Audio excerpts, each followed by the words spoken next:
All right, good deal. Well, I'm honored. I appreciate the crowd. That's awesome. And I'm really honored by all the help. There's so many people that have helped me with the project. And even in the last week, so many people that have reached out since some of the information was posted by Cynthia out on Sheridan Media, that have reached out to me and shared a lot of the information. So I'm grateful to be a part of it, and I think there's some of you that are probably here for the history, and some of you here because it's a crazy mountain project and you're into that, which is kind of where I come from. So anyway, welcome, and I'll also throw out that I have so much more to learn about this area and the family, and I'm still learning a lot.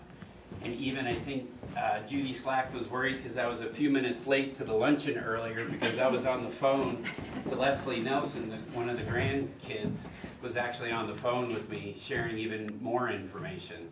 And this has kind of been a serendipitous thing where by doing stuff, even though Leslie, one of the grandkids, had said, hey, no, I think I've given you everything today, she's like, oh yeah, actually, there's one more thing. Cool, so I think this is a work in progress. And my presentation, I'm just winging it. Truly, just as I've compiled this stuff, I'm just going to share sort of my story, which is probably less than a normal historian type story that you guys have heard from other people. Mine's kind of this crazy story of where I came, part of this, and where we're at now. So I'll keep going. Part of the history goes back in 1937 when it was permitted to Louis and Larsen, the actual property. But he's really been up there a lot longer than that. And so many of the stories, as I'm learning, really suggest that, you know, he was up there, built the cabin, fenced it, pretending like it was a homestead, so then that way he could actually get it permitted. And this was one of several other cabins that he did up in the area, and was probably the epitome of all of his experience on the mountain. Getting the different ones permitted probably led him to doing probably the most challenging build, permit, and everything else. So, which you'll hear more about. A lot of people are trying to figure out where it is. I took a couple of different photos to show you. It is 40 acres, but it's on a cliff. So there's not 40 acres of flat surface. There's not a square footage of any flat surface. I mean, it's quite challenging. This is actually on the bottom right, Little Goose Canyon Road. And so this is more of an iconic scene that a lot of people are used to seeing. And it gives you an idea of where the property's at. And so when you're, you know, even from here on a clear day, if you know what to look for, you can see it. And it's this oddball thing, just as some of the private land kind of notched in, you know, because when you look at the mountains, they're kind of diagonal, right? It's not true west. And as that range right there kind of curves, it goes to the east, and it's just right in that little corner. So that's where it actually is. And my story is a lot of just finding, researching it, researching the people behind it, and then now rebuilding the cabin. So my story actually starts more as a backpacker out in the Bighorns, and had my first mentor, which was Navarre Holmes, dragged me out in the late 90s to go get lost in the Bighorns. My more recent mentor is probably Broski in the back that we've gone out bow hunting with, but this is some pretty tough areas. This is Exit Pass, if you're familiar with a lot of them. You know, this looks down on like Bard and Peggy Lake and all those that Mr. Bard named all of the lakes, all of his girlfriends. Elsa, that's Peggy. But when you're in this kind of terrain and you're out for as many as 16 days on what we call the loop, it's technically the TR38 trail in the Bighorns called the Solitude Loop. But we had been out, I've done the loop 10 times, Navarre's done it more. When you're out that long, you're eating fish and rice, and you get comfortable in uncomfortable situations. And it's amazing how if you can just make your world under a tree and have fun with it and be okay with it, that if you bring that anxiety down, you're okay. You can have a lot of fun on the mountain. That helped prepare me for what's next. But really, I'm just a realtor, not an historian. So part of the story comes from me being a real estate agent and getting sort of the infamous call to find out about the property. So again, you'll have to bear with me. Part of the story is just kind of the real estate evolving to that. So that's Alex, years ago. Sorry, dude. So Leslie Nelson that called me as I was driving over here, left me a message. And I'm pretty good, I try really hard. My teammates are really good, keep an eye on me, that I'm returning phone calls and making sure I'm not missing anything. I get this voicemail pop up, and it was 2 weeks late. And it was from Leslie Nelson, one of the grandkids. He says, hey man, I kind of followed you and found you and Googled you. You've done a bunch of backpacking and you're a real estate guy and you have this property, it's up in the Bighorns, and one of the things that you said in one of the quotes was you loved everything about the Bighorns, and which is very true. And we need to kind of get a valuation. I'm not sure, with real estate taxes have gone wonky, if you'd give me a call back. So it's 2 weeks late. She also had mentioned about perhaps selling it. So as a real estate agent, like, oh my gosh, it's a mountain property, this is awesome, and love to be able to try to list it. If you don't call somebody back in 2 weeks, like, you're mud. I felt like a dirt bag. So I called her back and I'm like, hey, I'm really sorry. You probably can hang up on me right now. I'm totally okay with that. And if you're on to working with another agent, totally fine. I'd be happy to do a valuation for you if you're looking at the real estate taxes on it. I do that kind of stuff all the time. I can compete with the other agent, or you could have 2 bids basically on it. And she laughed at me. She was like, yeah, I was a little butthurt. You didn't call me back and heard from you in 2 weeks. So she's like, okay, we'll let you try, Great, thank you. And she was like, yep, Paul Fall had been taxing us, and if you guys know, real estate values have gone kittywampus the last 10 years, right? So, and all of a sudden, Paul Fall said, hey, look, 40 acres in the Bighorns, it's not worth $25,000 was the assessed value for a long time. It's got to be worth more. So all of a sudden, their taxes, and there's 6 grandkids, 6 owners paying taxes on $25,000. It wasn't much. But now all of a sudden, they added a few zeros to it, and they were like, oh man, that's a lot in tax money. So they were trying to negotiate with Paul Fall, and so that's kind of how I was brought in, was they were like, oh my gosh. I said, oh my gosh, too. You're telling me you own 40 acres in the Bighorns? That's got to be worth a ton. She's like, yeah, well, there's challenges. I'm like, I'm all over it. So I start working on it. She wasn't even kidding. So this is Little Goose Canyon Road, which is, if you're not familiar with it, on the highway which leads to Red Grade, Highway 335, and near the turn to the Bradford Britain, you go down towards Little Goose Canyon Ranch. From there, that's the road, which is a dry weather road that goes to the very, very end. And then there's these miscellaneous roads and stuff all around it. This wasn't listed at all back then. It was an unknown. And the unknown for me is a little bit of a red flag, much like a city street. So if you jump on public records and you try to figure out who owns a city street, it doesn't say anything, right? It's public land. So that's kind of how it was listed here. Back then it didn't even say Sheridan County. I didn't know yet.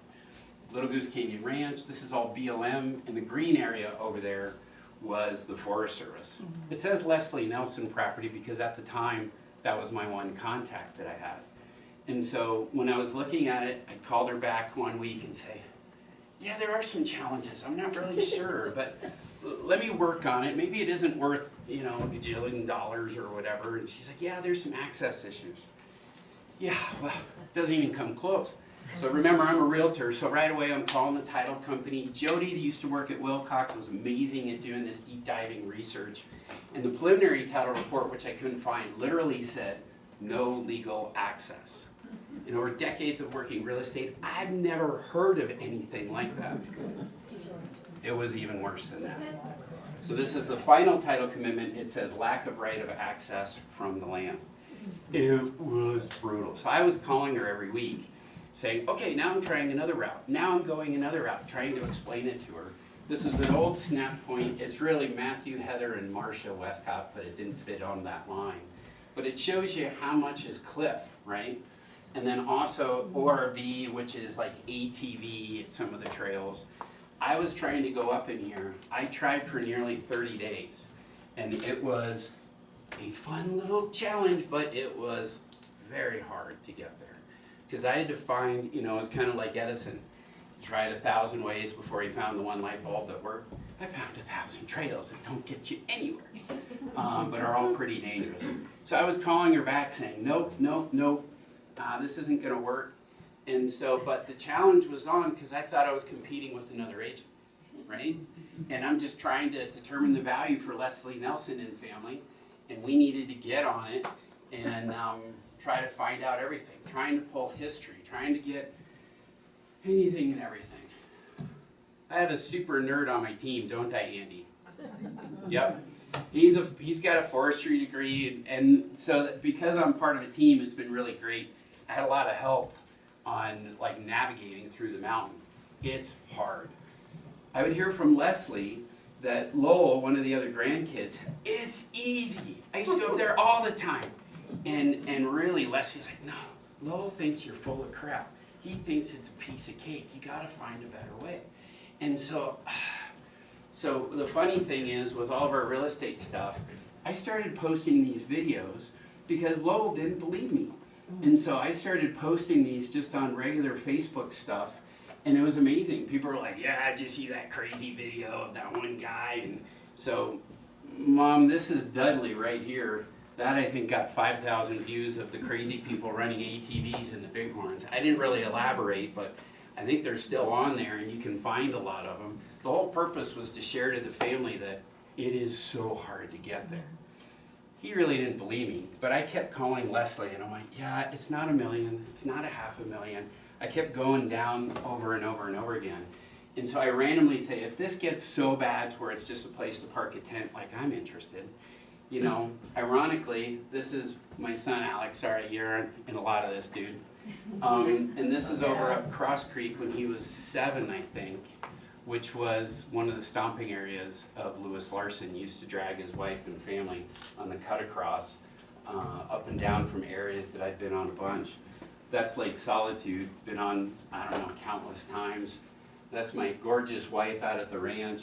This is actually a part on Highland Lake, or Highland Park, that is also one of the shortcuts that he references in some of the old letters in 1930. I mean, these are areas that are so obscure, but he was there. Lowell Larsen, one of the grandsons, still heckled me and was still like, it's easy to get there. Come on. If Grandma could get there on a mule or a horse, you can get there.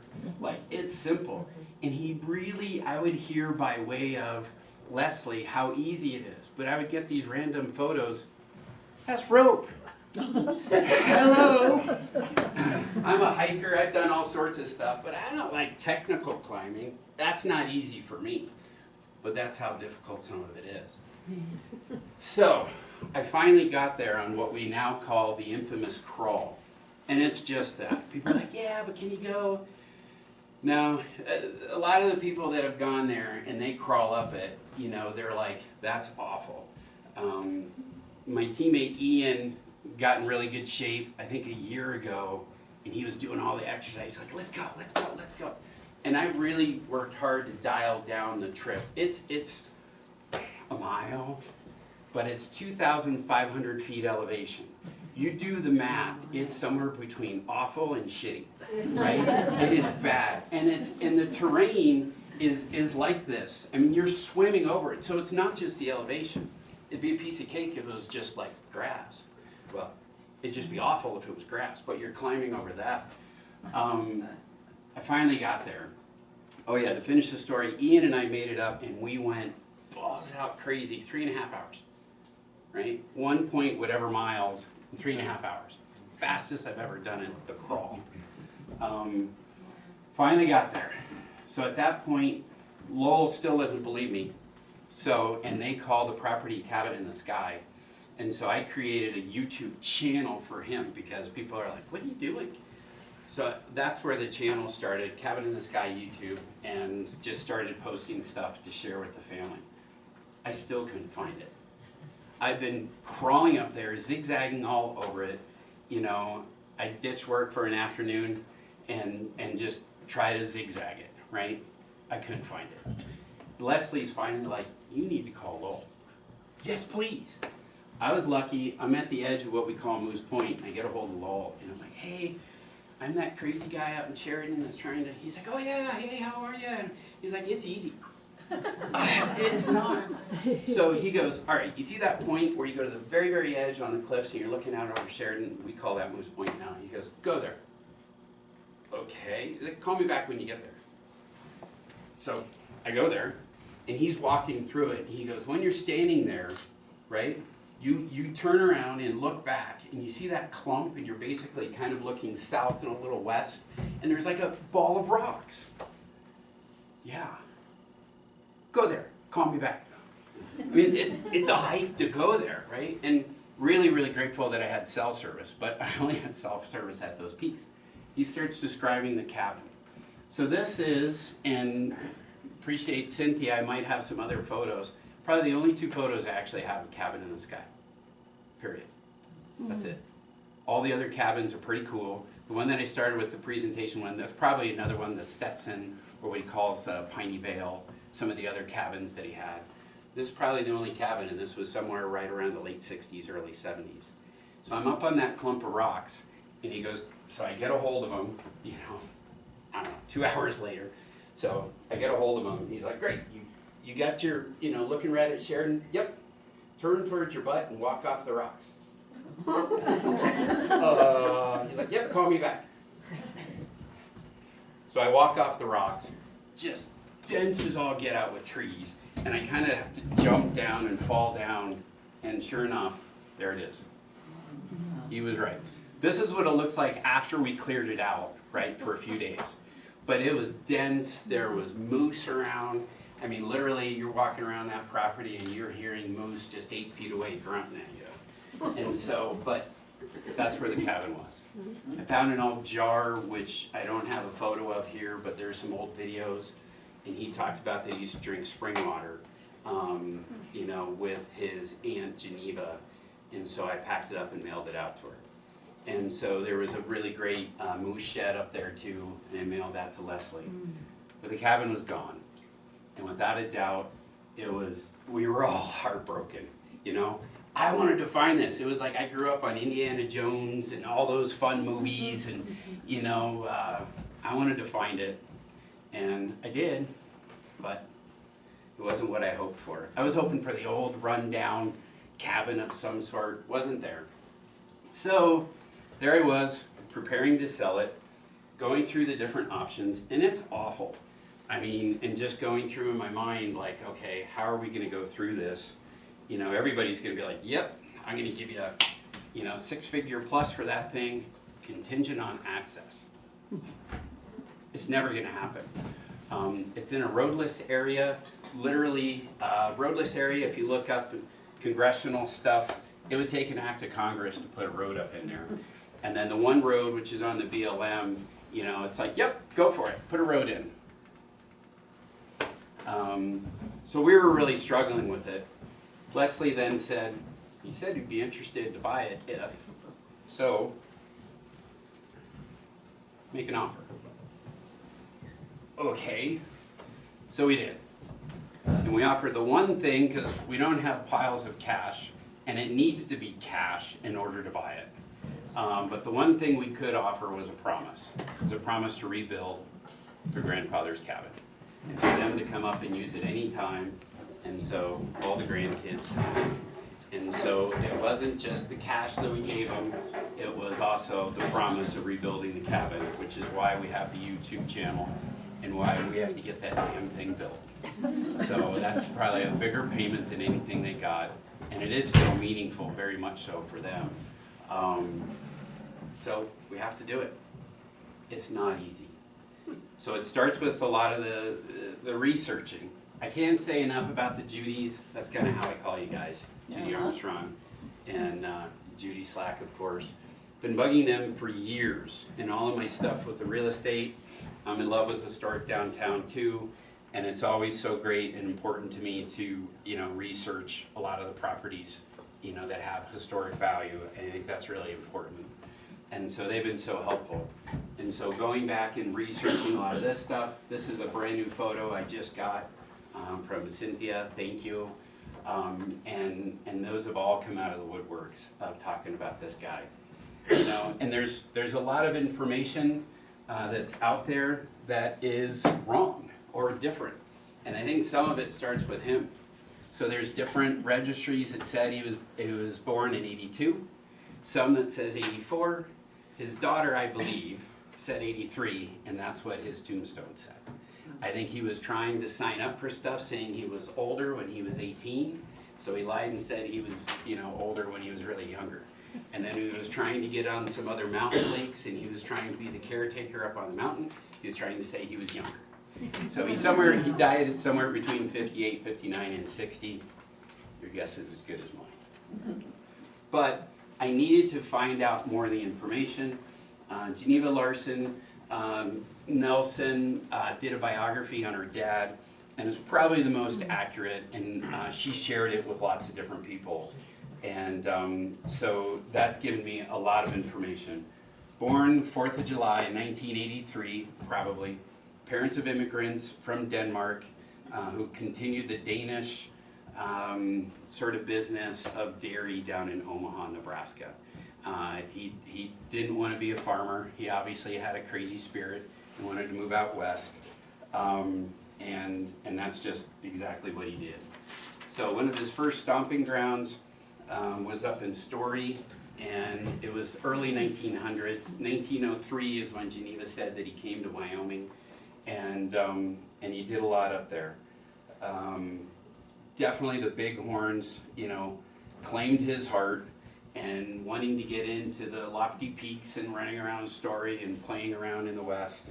A lot of her stories also just talk about excursions into the mountains, or musical pilgrimages. He did a lot of different stuff, running around, playing his violin and music, and talks about being a bit of a dancer. And so I'm sure there's other stories I don't know about from his musical aspects throughout town, throughout Story, which is a lot of what he did. This is one of the other recent photos that just propped up. Is Steve Smith here? Yeah, I'm here. Hey, these are yours. Thank you so much. Okay.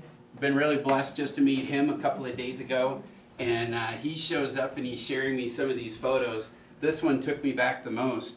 I've had this book, for decades, Tales of Piney Island, and looked through it. I'm always trying to research stuff. That's the same photo. He comes in and we're meeting with me, and I'm like, I know this photo. Bird's eye view, and that he does kind of a wonky LNL. So there's a lot of photos out there, and he did a lot of photography, and Steve Smith was very gracious enough to bring in a lot of the stuff that he had. George Lundbeck just met with me yesterday. He came in and shared other photos.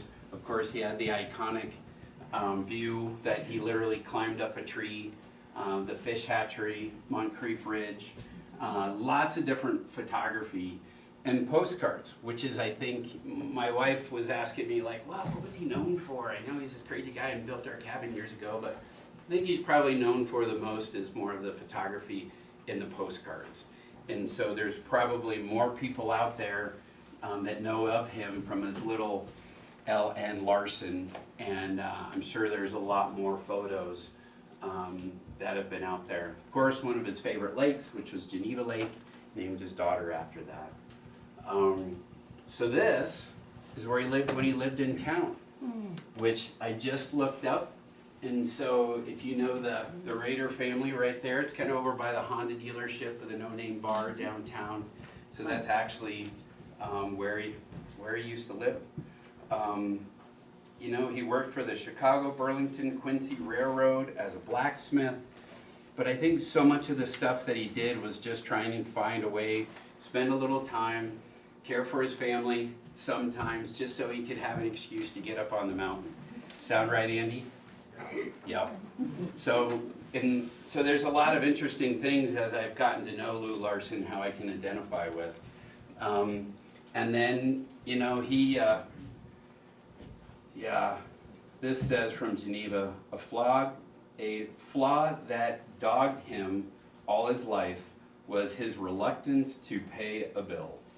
Often caught up with him and forced him to sell the treasured possessions like Piney Vale Homestead. And it was also the reason of his breakup in marriage to Luella. But we know there's a lot more than that than just the finances.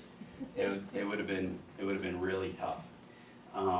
But he loved the mountains, and so all of this story has been really incredible. You know, right down to my buddy Wigglesworth. Where are you, John? Hey. There you are. Everybody, I can't say enough, every step of the way, so has helped me. You know, and even building it, Andy's helped me with rebar to go up on the thing. I'm lost in the cemetery, and my buddy John finds me, and he's just like, "What are you doing?" And I'm like, "I'm trying to find this. I got the." And so he takes an hour out of his day, and we go walking around the cemetery and find his grave. Everybody that's helped me, I'm humbled. It's amazing. You know, right down to probably the lodgepole pine they have on there. I'm guessing his real birth date was 83, 4th of July, 1983, but who knows? Okay, so the other part that has been incredible is I have so many letters that he wrote to his daughter that tells so much of the behind the scenes story, much like the letter that you just shared with me an hour or so ago. Solitude Lake, all the cut across trails, and a lot of this, it was written in the late 30s, and so many parallels. You know, I too have been a crazy guy that run around the mountain and taking photos, but today it's more video, so it's easy to find a lot of the videos. But all of the parallels, even when he lived in town, he used to go to the Bucket of Blood Saloon, right on the corner of Alger and Maine, right? So what's on the northwest corner of Alger and Maine? My old office for 15 years when I used to work for Carroll Realty. And it's like, wow, yeah, so it wasn't the Bucket of Blood when we worked there. Dixie C was an amazing person to work for. But it's just fascinating to me how many parallels in life this guy has, you know, and talks so much about the local ranching and the people at the time, you know, and Spear Brothers, the Hillmans, Wallop, Moncrief. I mean, a lot of the different names are, you know, really great and historical now as he talks about it. And these are just stories that he's written about. And just all of the music that he used to do, and he would go to, you know, Story by Kearney and go to Banner and Bighorn and take his old big horse all the way to Casey just to play the fiddle all night. It's neat to hear about him doing 70 miles in one day just to ride, you know, his big horse, and he'd never do that again. The part that's really neat too is obviously how much he loved his daughter, and on every one of these it's you know, as ever your dad, you know. That was pretty cool. So not that he was, I'm sure, a tough guy, and so many of the stories that are out there have to do with him exploring the Big Cave, which is up Thornrider. Of course, Alex, we go there a couple times a year just before school starts. We go to the same place and been doing that since probably you were one. Lots of stories of what he did there. You know, there's Alex and my wife. We're always up at Bighorn Reservoir. Countless stories and articles. This is when there was an earthquake and he was the first to feel it. Maybe it was another story, I don't know. But a lot of neat stuff as he was traveling around the mountains, and we've got, I bet I have more photos than he does. It's easier for me to take photos and videos of all the places that he went. So in September, I was bow hunting up in the Dome Peak area and looking down on Twin Lakes, again, where he was camping out in lots of his stories. And it's amazing, all of this stuff. He did search and rescue, and and looking for the kids, because a lot of his stuff was out of Story. So that was in 1939. So I'm sure by that time he knew the area really, really well when the two kids went missing. Mountain life with a family. As Cynthia's letter that she just shared with me, his wife, Luella, must have been a champion, you know, to be able to put up with that guy. And I think that's a whole other presentation, you know, tough as nails. And she had, you know, the two kids, Geneva up at Bighorn Reservoir out of an old cabin. I mean, it's just extraordinary. They were just a lot tougher back then. That's all I can say. And the stories of coming out of Bighorn Reservoir, if you guys know where that is. If you guys have been to Park Reservoir, this is kind of further along. But back in the day, in horseback, anywhere from 4 inches to 4 feet, you know, coming all the way down the mountain in 4.5 hours on horseback with two little babies. One's a preemie. Can you imagine? No. Me neither. So access and roads, because I promised to build this thing, right? So this is the peak. That's part of the cliff. Going up, that's part of the crawl. Trying to figure out how to get there. And there's this county property. So I'm back to the Wyoming room trying to figure it out. Trying to figure out if there's a way to actually put this trail in, but there's a gap here. So again, this is Little Goose Canyon Road into this thing called Sheridan County. And then the BLM actually has a road for us. There you go, drive your, you know, Honda Civic up there. Not gonna happen, but it'd be nice to be able to do an outdoor recreational trail for the public, but there's a gap right here that we have to figure out. So as I start researching that, I discover the Bear Davis Park. And that's a whole other thing by a man, Mr. William Davis, that used to hunt in the area, a whole bunch of bears. So he was nicknamed Bear Davis. He married one of the Hillmans at the turn of the century, and that's where he came about. He was an outdoorsman, and maybe if we have an extra couple of minutes, we'll let Alex talk about that in one of the videos here. So I got much more involved in working on a really good set of rules, which the Sheridan County just passed here in September, making sure that we're being very, very responsible to the ranchers. Also allowing for the outdoorsmen to be able to get in there and hike. But I'm glad that, you know, people can't trash it. And when we interviewed Elaine Hillman, she talked about in the 60s of people going in there and doing bad stuff. So it's another story, but I'm really glad for Bear Davis Park, and I'm glad we got the rules to be respectful to both the Wallops and the Meredith family down there. Types of construction, trying to figure it out. The old cabin right in here, you can kind of see a lot of them are the round logs. In real estate, I've seen where a lot of round logs tend to rot out because there isn't the water drip edge. So I've been really inclined to do the square logs, which the Piney Vale, which was one of Louis Larsen's first ones, he actually did, trying to research it. This is Bert Samples, who Luella married up out of Story, hewing a square log, and I'm really partial to doing the square logs. So that's kind of what we're looking to do up there. Even though it's not completely true, we're looking to rebuild almost the same type of construction, but doing the square log because a lot of them last a lot longer. But you gotta get gear up there. So that's where the helicopter drop comes in and everything possible to be able to put together. So how are we doing on time, Judy? I think we're fine. I don't have a watch. Good, great.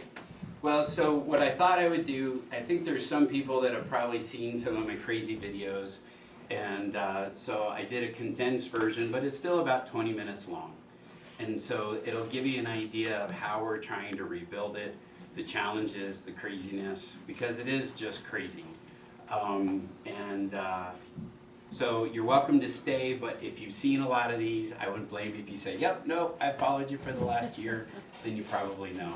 If you want sort of a condensed version, and somehow it might motivate you to say, yeah, maybe I'll come and help them.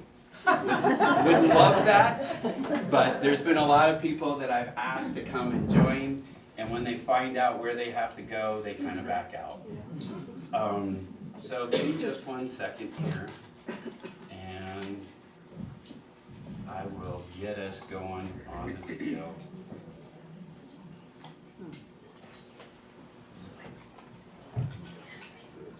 That's not the video, just to let you know.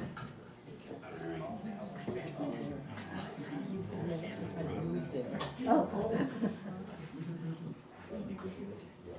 We lose contact.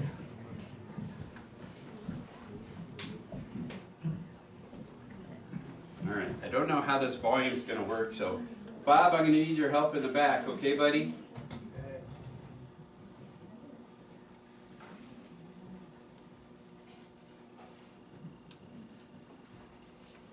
So, oh, It's going up. oh good, it is working. Oh, there we go, there's the volume, sorry. I'm better with the chainsaw after the last year than I am with the TV, just to let you know. Hopefully I don't kill you on the volume, let's see.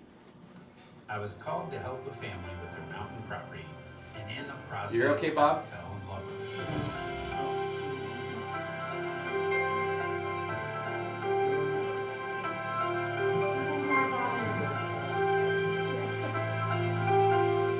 When I purchased it, I made a promise to rebuild the cabin my grandfather built almost 100 years ago. It comes with many challenges. With help from my Uncle Mike, making it happen.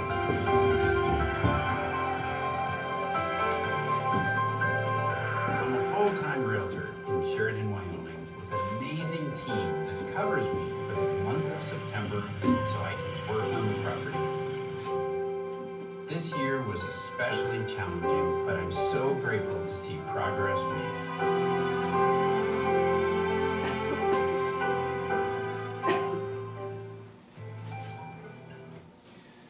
So, Next time there's one of those pictures with all the cliffs, would you point out where the cabin site is?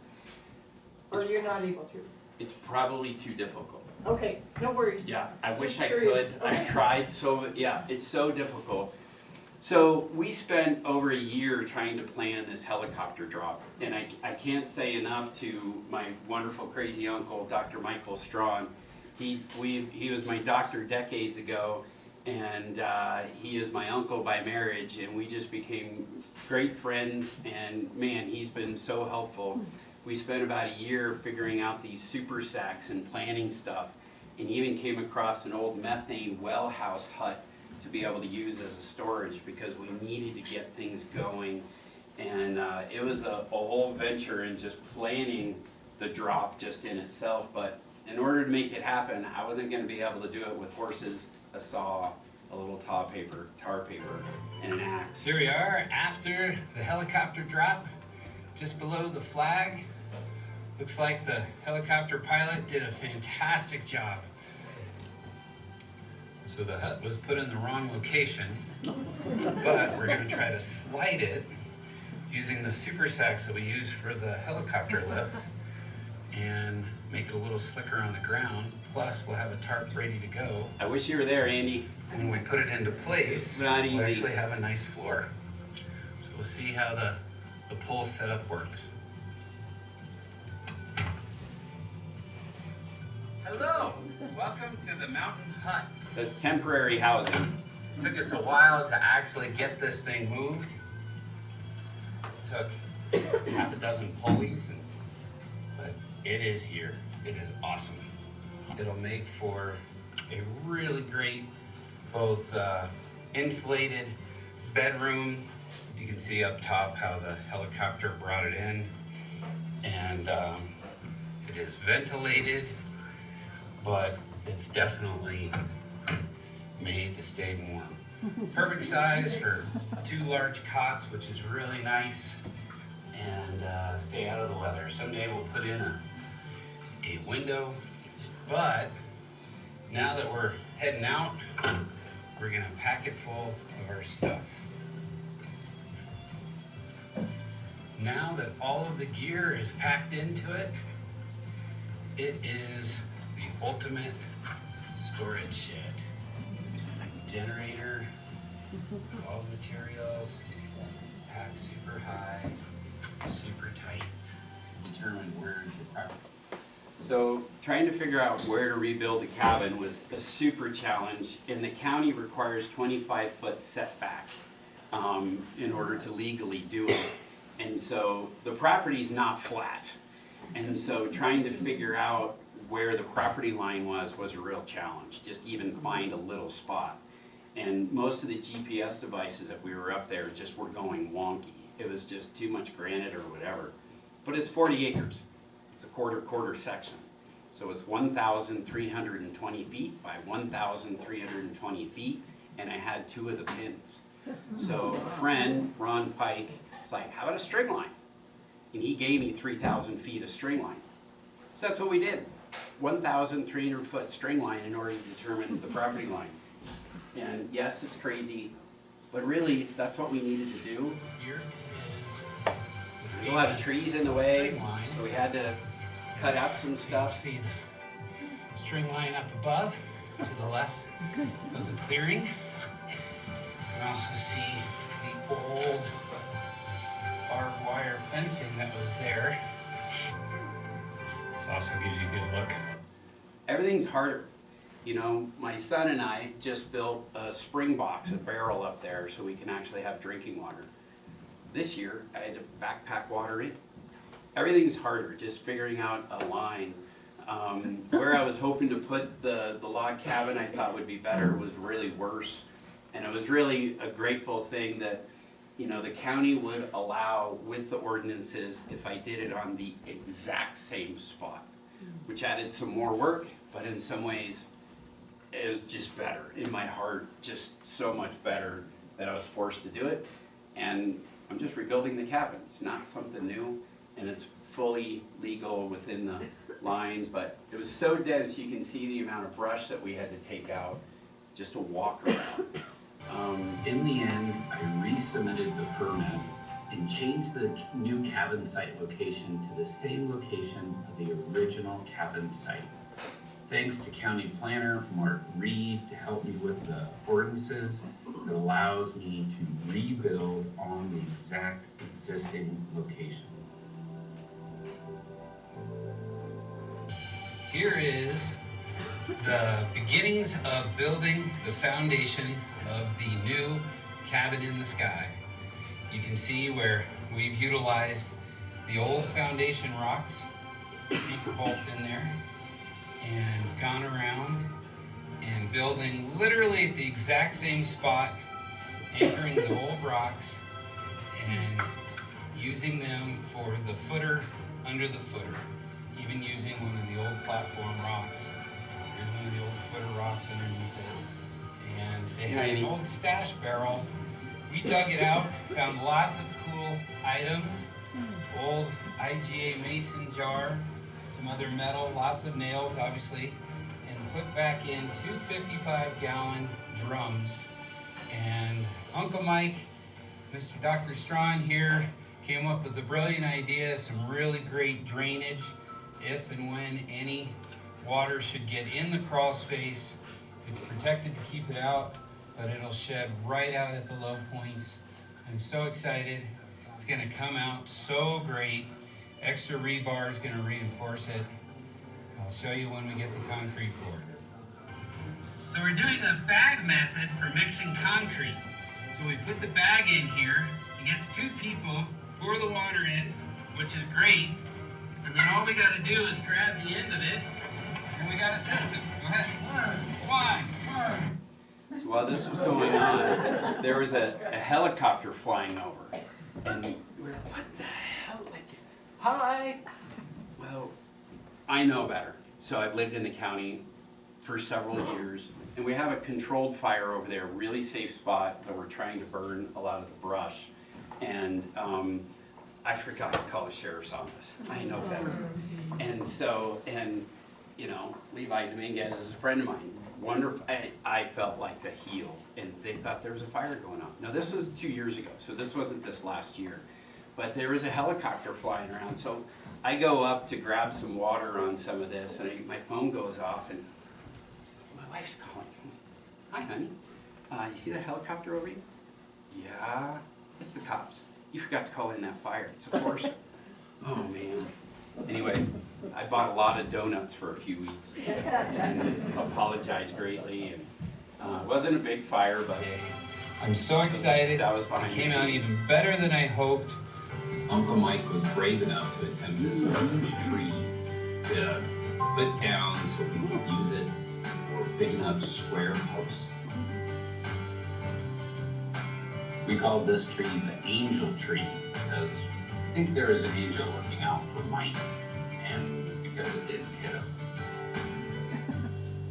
To mill the square piers, we used this vertical sawmill method, which worked out pretty good. We used the 2x6s that were attached to all of the roofing that we put together on the helicopter drop, and it worked out to some pretty nice square logs for the pier foundation. So there's a couple of different real off-grid chainsaw methods. And if you look at off-grid chainsaw milling or milling, they normally take their truck there. They take their four-wheeler there. This is real off-grid. So there's like 3 or 4 different styles of chainsaw milling that we had to do to accomplish all of this just to get this far.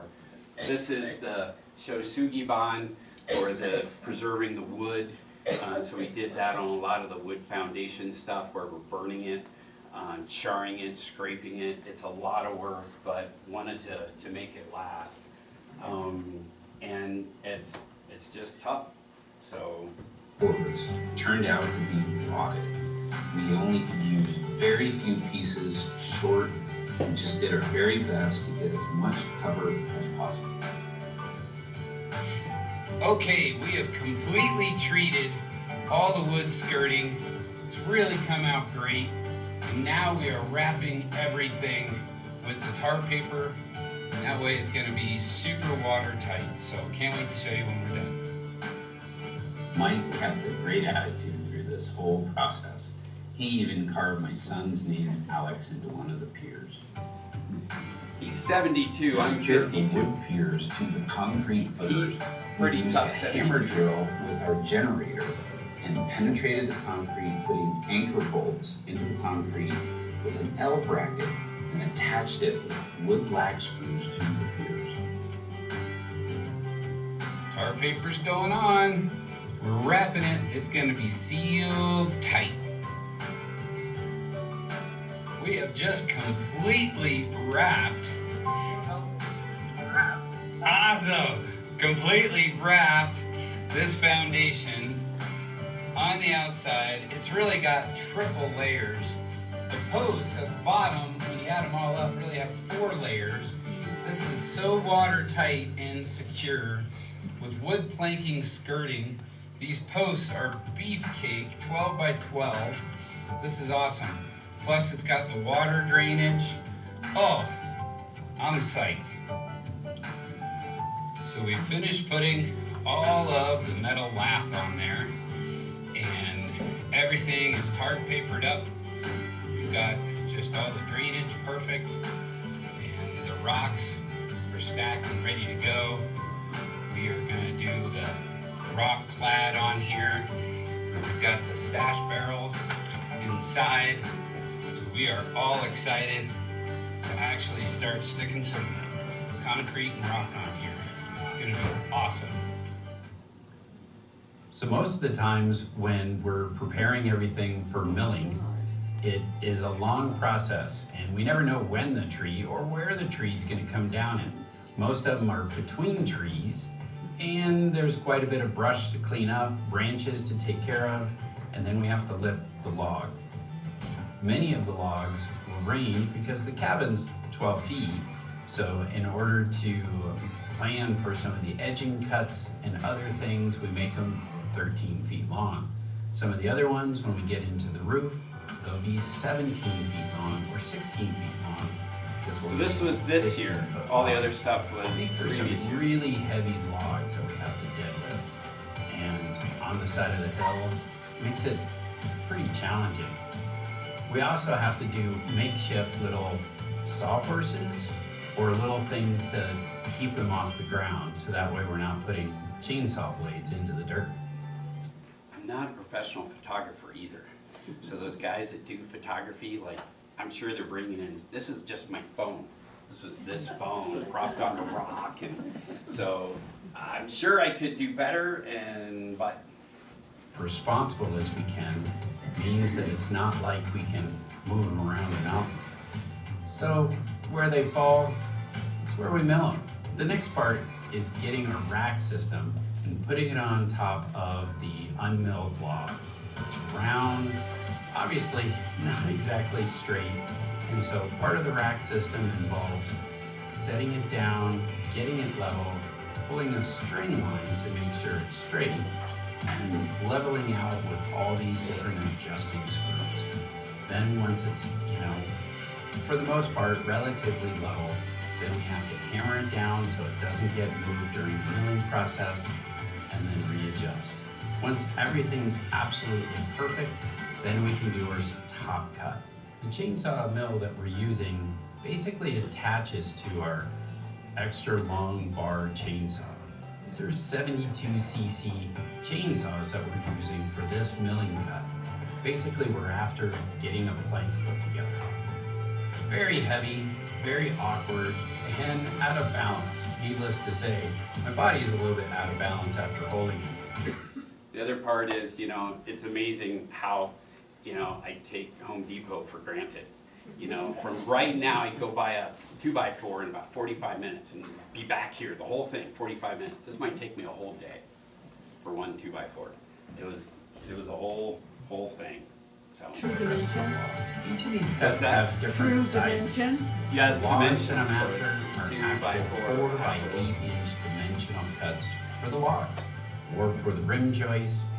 When we're doing these boards, they're 2-inch dimensional, so we're just after the 2-inch boards and just ripping through them. They go a little bit quicker, but sometimes they're not all straight.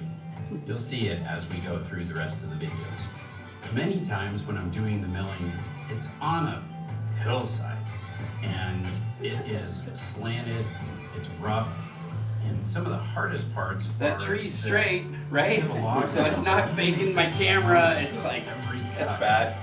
In this Where it case, fell. there's only a little bit left of what's remaining of the log, but I can certainly get another couple of inches out of it. So the next part of milling is edging the perfect 90 degrees on there.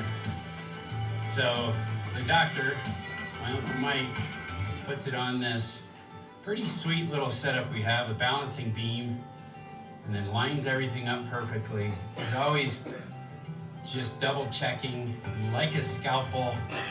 See, that board was curved, so put this we can edging use it in the end. with the rails on it. And that way everything's just precision cut and perfect parallel. We had to make that board just to make the other boards. Then once he lines it up, screws down the perfect edging board before he cuts it. Then once he's all lined up, puts the edging mill. That's pretty loud, so I'm gonna take that off, but yeah, he was great. My Uncle Mike was there being able to help me, and right now I'm looking at 3 more years to finish this cabin, and it would be 6 to 10 if it wasn't for my Uncle Mike being crazy enough to come. Sometimes people ask me, well, how long does it take you to mill a board? Well, it's not just that. First, we gotta take the tree down, we limit, we prep it, we do that first cut, and we do a plank. The other part behind the scenes is all the hours and hours of chainsaw work that we do. I would say that I was a full-time chainsaw mechanic and a part-time chainsaw, miller. I could rebuild any one of those chainsaws in a hell of a lot quicker time than I can probably do anything else, even sell a house. I mean, it's amazing how you just have to do it. You can't run to Home Depot or take it to a little mechanic or anything else. And Right. so, Time to finish up the platform, the foundation. You can see everything held up really well. All the footers on top of the boulders, pinned down. Have the posts, which are the piers. Reviewing all of the sketches that we worked on over the winter, both showing the plate, with the logs going, have it pretty well dialed in. So we're getting everything ready for the plate and the rim joist. I want to make sure everything's level. Yeah, baby! So love to see that. Well, we got the basic framework of the rim joist and the drip edge almost done. Getting ready to frame the floor joist. Just need a couple of more and we'll be able to start putting together the floor. We got the structure or the framework done for the platform. What do you say, Mike? Yeah! Yeah, we worked. It came out beautiful. We put some super stout 4x8 logs right down the middle. So that way for the access panel, the trap door in the middle, it'll be super secure. Did extra blocking and just made it stout. So a lot of the logs that we've been moving around just take brute strength and just hauling and moving. But on some of the long distances, I went to the local landfill where they throw away a lot of the metal. Found a couple of old mountain bikes and pieced together what we call our log dolly. And it just basically works like this. You grab it, slide it in.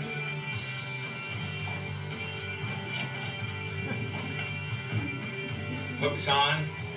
There's 2 tires, a couple of forks, a couple of handlebars.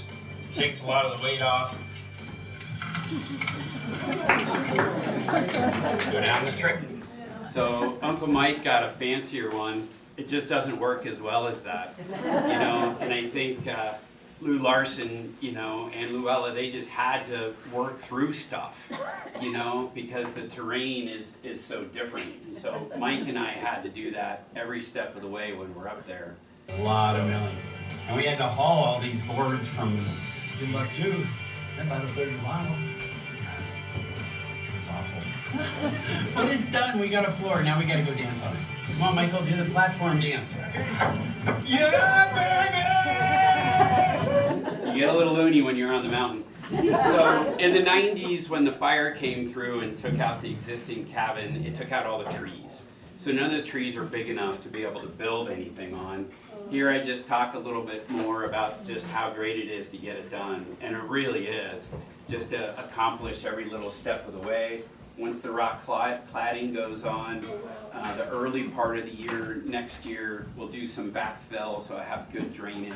And my hope is that it's a good solid cabin that hopefully will last another 60 years, 70 years is probably how long Louis Larsen's cabin lasted. So I hope this one does too, and that's some of the reason why we're going the extra time on it. But yeah, and you can see all these videos are all on YouTube. This is Make sure they had done staining every part of the floorboard. So everything's hard up there. Weather. Another part that was so hard on the days that I was doing it was windy. As I'm staining it, I don't know if half of the stain was flying off in my face, or if half of the stain was actually going onto the wood. Platform is done. Yeah. So happy. So much work. I'm glad it's there. Woo! Yay! Anyway, thank you so much. Appreciate you coming.